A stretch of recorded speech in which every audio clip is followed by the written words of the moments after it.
شروع اللہ کے نام سے جو بڑا مہربان نہایت رحم والا ہے۔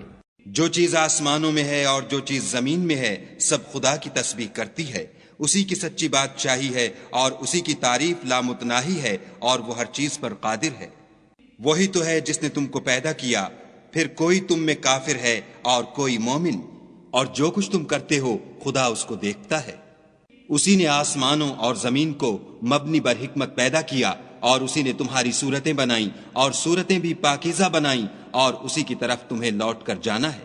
جو کچھ آسمانوں اور زمین میں ہے وہ سب جانتا ہے، اور جو کچھ تم چھپا کر کرتے ہو اور جو کھلم کھلا کرتے ہو اس سے بھی آگاہ ہے، اور خدا دل کے بھیدوں سے واقف ہے۔ کیا تم کو ان لوگوں کے حال کی خبر نہیں پہنچی جو پہلے کافر ہوئے تھے تو انہوں نے اپنے کاموں کی سزا کا مزہ چکھ لیا، اور ابھی دکھ دینے والا عذاب اور ہونا ہے۔ یہ اس لیے کہ ان کے پاس پیغمبر کھلی نشانیاں لے کر آتے تو یہ کہتے کہ کیا آدمی ہمارے ہادی بنتے ہیں، تو انہوں نے ان کو نہ مانا اور منہ پھیر لیا، اور خدا نے بھی بے پرواہی کی، اور خدا بے پرواہ اور سزاوار حمد و ثنا ہے۔ جو لوگ کافر ہیں ان کا اعتقاد ہے کہ وہ دوبارہ ہرگز نہیں اٹھائے جائیں گے۔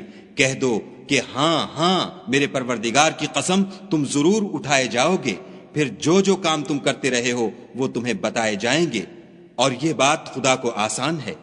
تو خدا پر اور اس کے رسول پر اور نور قرآن پر جو ہم نے نازل فرمایا ہے ایمان لاؤ، اور خدا تمہارے سب اعمال سے خبردار ہے۔ جس دن وہ تم کو اکٹھا ہونے یعنی قیامت کے دن اکٹھا کرے گا وہ نقصان اٹھانے کا دن ہے، اور جو شخص خدا پر ایمان لائے اور نیک عمل کرے وہ اس سے اس کی برائیاں دور کر دے گا، اور باغہائے بہشت میں جن کے نیچے نہریں بہ رہی ہیں داخل کرے گا، ہمیشہ ان میں رہیں گے۔ یہ بڑی کامیابی ہے۔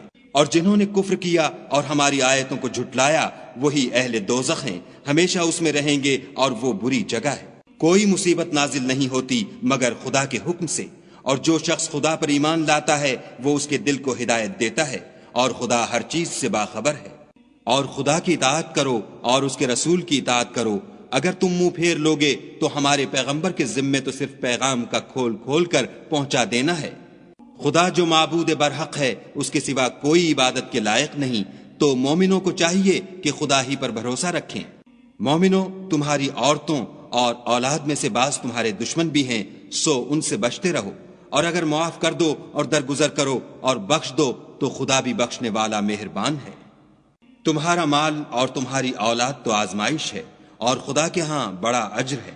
سو جہاں تک ہو سکے خدا سے ڈرو، اور اس کے احکام کو سنو اور اس کے فرما بردار رہو، اور اس کی راہ میں خرچ کرو، یہ تمہارے حق میں بہتر ہے۔